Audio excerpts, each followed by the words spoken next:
Morning, everybody. It's Mr. Taylor. Today is, according to the calendar, March 24th. It's Friday. We've made it through another week of social distancing studies and teaching yourselves from home or working with your teachers remotely and whatever this is that we're calling it.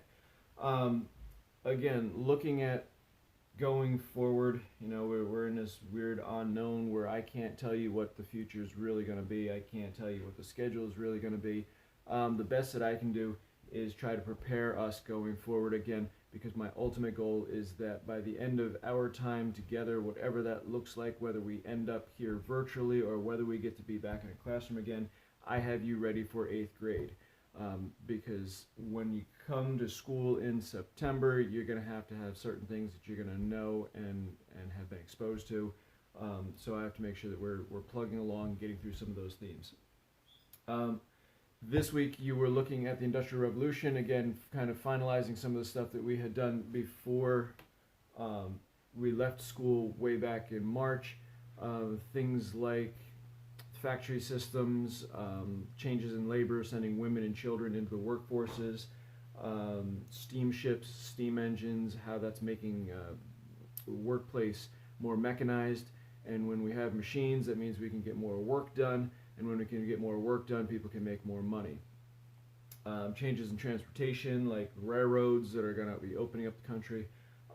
The Erie Canal, which was the man-made river that goes across New York State, opening or connecting the Atlantic Ocean to Albany, and then from Albany to the rest of the United States through the Great Lakes. Now we're going to be looking at the next theme here next week, which is going to be westward expansion. What does America do with this land that we find ourselves in? And from the very beginning, from the first people settling in Jamestown, Virginia, and in Plymouth, in Massachusetts, we start looking west. And as we look west, we see land that nobody owns. We see territory that's ours for the taking, and we start wanting to move west. So throughout the Revolutionary period, people are moving west. Then after the Revolution, we own all the way to the Mississippi River, and that's good, but it's not good enough. So we start looking further west. The purchase of Louisiana in 1803 doubles the size of the country. And then we say, well, now we're one of the largest countries in the world, but it's still not enough. So we're going to look next week at what are some of the driving forces making people go west. What are some of the key territories? I'm going to break it down into, I think, 4 different territories that the United States is going to be involved in acquiring, and then you're going to be looking through Google Slides and through some notes at what those territories are, who the people are that are there, what they're going there to do, and ultimately how we attain that, whether it's through purchasing, through treaties, through war, how it is that we get that land. So I'm finishing working on that today so I can get that posted to you on Monday. Also, next week on Monday, I'm going to assign you a quiz. I think it's 5-question quiz on Google through looking at the Industrial Revolution, just the main ideas, the steamships, cotton, the fact that the Industrial Revolution really starts in the textile industries, and kind of the changes that go along with that. So it works off the main idea sheet that you had to do this week. Then that main idea sheet basically becomes the quiz for next week. It's multiple choice, so don't worry. Also next week, remember, it's really important that you join the Google Meets for your teachers. We're kind of keeping track, and we're seeing who's coming and who's not coming. Want to reach out and make sure that we're including as many people as possible into those Google Meets.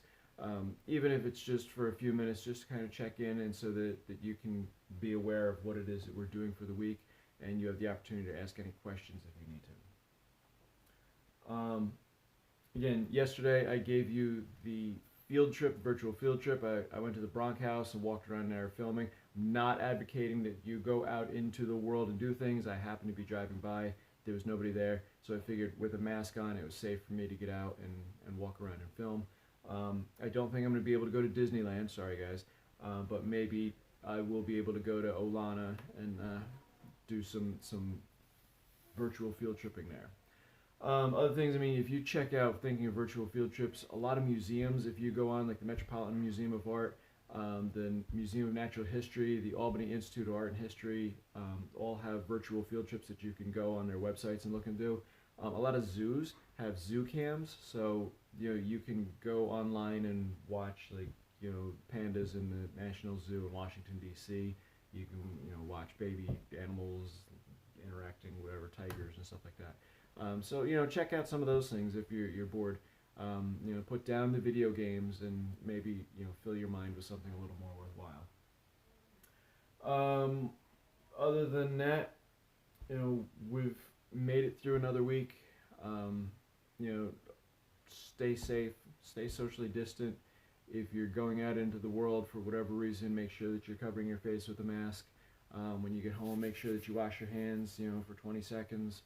All that, responsible behavior so that we can end this pandemic as soon as possible and get back to some sort of normalcy. So have a great weekend. Make sure you turn your assignments in, and I will see you next week.